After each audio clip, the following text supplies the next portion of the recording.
Hello, good morning, good day. Panibagong video, panibagong vlog na naman sa atin mga paps.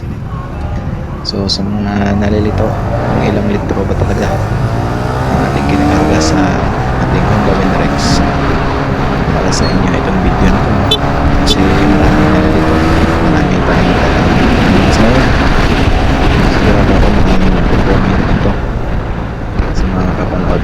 Nagsasabi doon sa previous vlog ko about dun sa pag-change oil ko na mali daw yung 1.3 ml ang nilagay ko. Sige, tingnan natin yung 1.1 nyo kung magtatagal ba. So sasabihin ko sa inyo mga paps, meron tayong manual, basahin po natin yung user manual po, basahin natin, tingnan natin doon kung ilang ml oil capacity ang ating Honda Winrex. Baka ikaw gumamit ka rin ng 1.1 ml, nako, kabahan ka na, bago mong ipagpatuloy yan. Kita nyo maraming mga Winrex na binibenta ngayon, mga nasisira, no? Makikita rin kadalasan clutch lining napalitan, pero okay naman yun kasi gamit naman nila yun, at mahaba na rin yung mga odo nila mga paps. Init. So kung hindi nyo maintindihan yung manual, search nyo na lang mga paps sa Google kung ilang oil capacity ang ating Winrex bago kayo mag-comment. So kung kayo ay 1.1, di nasa sa inyo na yon. At sa mga naka-sniper dyan, huwag nyo ikumpara yung oil capacity ng Sniper 155 nyo dito sa Winrex 150. Yamaha po yan, at ito ay Honda. So kung gusto mo magtagal yung Winrex mo, gawin mong 1.3 ml yung oil capacity mo.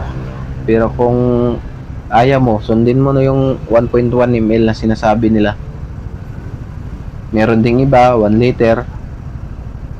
Magkaiba po yung design ng Yamaha engine sa Honda engine mga paps.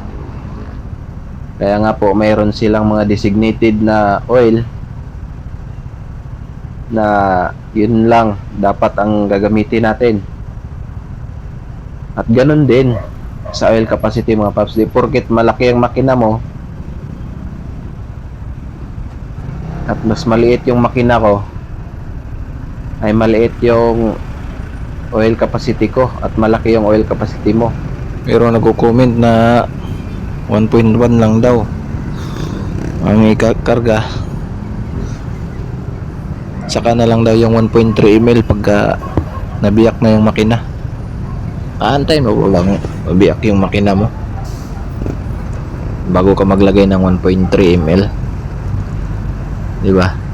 Sarap talagang dalhin itong Winrex, napakagandang gamitin, magaan lang mga paps. So base lang sa experience ko, no, sa Winrex, 5 months of ownership, wala pa naman pong mga problema o naramdaman sa ating Winrex mga paps. 1.3, naulit ko, 1.3 ang oil capacity ng ating Winrex mga paps. Kahit anong langis ang gamitin natin, kasi pag kulang sa langis, yan madalas nasisira ang ating mga cylinder mga paps. Marami pang iba, at kaya nga maraming mga makina na nanginginig, vibrate, ano, yan. So may nagko-comment pa sa atin, sobrang langis, madali daw masira yung valve seal. Tama naman, pero hindi naman sobra yung 1.3 ml na nilalagay ko sa Honda Winner X mga paps. Tingnan natin kung kaninong valve seal ang masira, yung 1.1 mo or yung 1.3 ko. Tingnan lang natin. Susuka daw eh.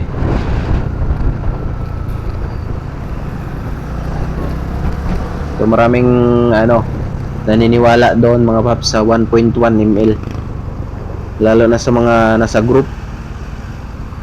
Maraming nagtatanong doon kung ilang ml. Maraming nagsasabi na 1.1, 1.2. So hindi ko naman sinasabi na sundin nyo yung 1.3 ko.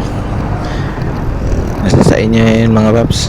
Akin sinishare ko lang yung kung ilang ml nilagay ko dito sa Honda Winner X ko, kung paano ako mag change oil at ilang ml lang nilalagay. So wala naman, okay naman, wala namang problema. Smooth nga yung Winner X gamitin eh. At lalo na pag sa long distance na mga paps, nako, ramdam mo talaga lakas at sobrang smooth niya sa mga kambyuhan. Pagka high RPM ka na, mas gusto ko pa yung high RPM kaysa yung low RPM ka. Mas maganda magkambyo pag high RPM.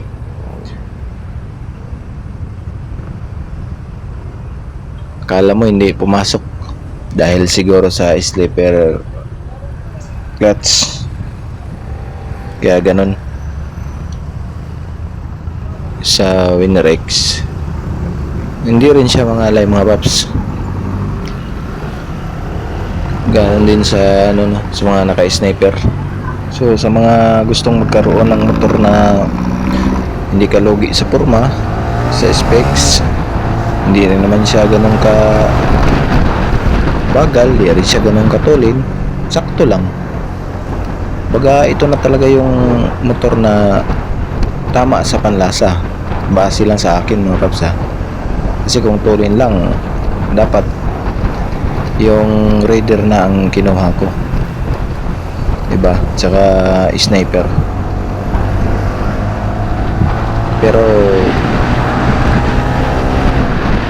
itong nakuha ko, itong Winner X, talagang namangha ako dito. Pag una pa lang kita ko dito yung sa mga naunang nagbablog about sa Winner X, so, nasabi ko talaga na ito na yung motor na kukunin ko. Oo.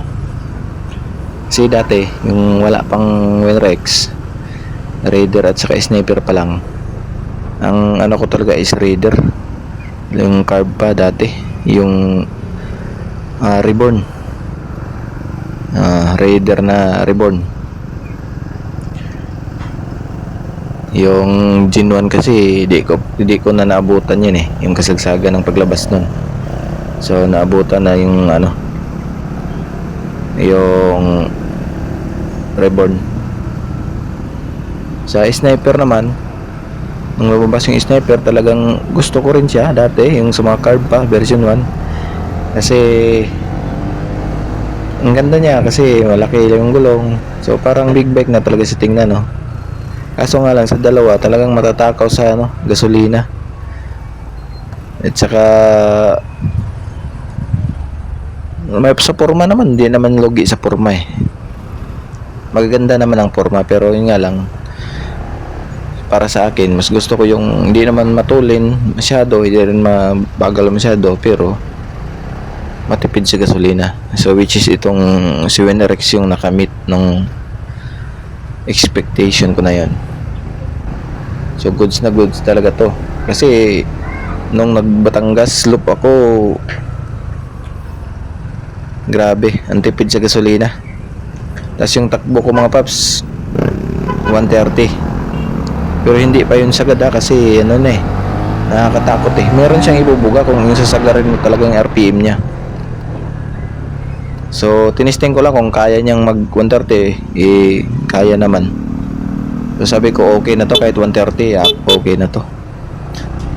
So kung mapapanood natin sa iba, tumatakbo ng 140, 142, ganun. I-stock lang yun So sa mga may pang ano dyan, kung may budget ka na pang upgrade o pang remap, kung ano-ano pang upgrade mo para mas tungulin pa, so lalo pang tutulin ito. Sa stock nga lang, hindi ka nalugi dito kasi sa arkadahan malakas naman. Hindi ka na mabibitin sa mga overtaking nito. Tsaka sa maneuver, okay lang din naman. Hindi naman siya mabigat. Magaan nga lang Madali na isingit Promise na yan. Madali siyang isingit. Kahit mainit. Rider dati nakadala ko rider na carb, yung reborn. Ang init sa makina kahit nakasapatos ka, ramdam mo yung init. Pero dito sa Winerex, nako, nagbatangas loop ako, hindi mo ramdam yung init mga paps. Yung rider 26 km pa lang, grabe ng init ramdam ko na pa ako. Sa bagay, yung rider na carb naman is wala naman siyang fan. Liquid cold siya pero wala naman siyang fan Iwan ko lang dito sa Raider FI. Hindi naman ako nakapag-drive pa niyan. Kasi may radiator fan na yan, di ba? Hindi ko lang alam kung gaano kainit yung makina niyan, kung same pa rin ba sa Raider carb. So sa Winerex talagang masabi ko na sa 150cc all goods na sa akin to. Tsaka naka-digital mga paps. Formado, hindi ka lugi, konting lang setup, wala ka nang halos babaguhin dito kasi formado na siya. Gusto mong palakyan ng gulong, pwede kasi malapad ang mags. So yun lang siguro mga paps. Ang mga nalilito dyan, kung ano talagang motor na kukunin, dito na kayo. Hindi siya pinopromote ko to, wala naman tayong dito share. Kumbaga sa experience lang, nakakatuwa tong Winerex na to. So yun lang, ingat, God bless.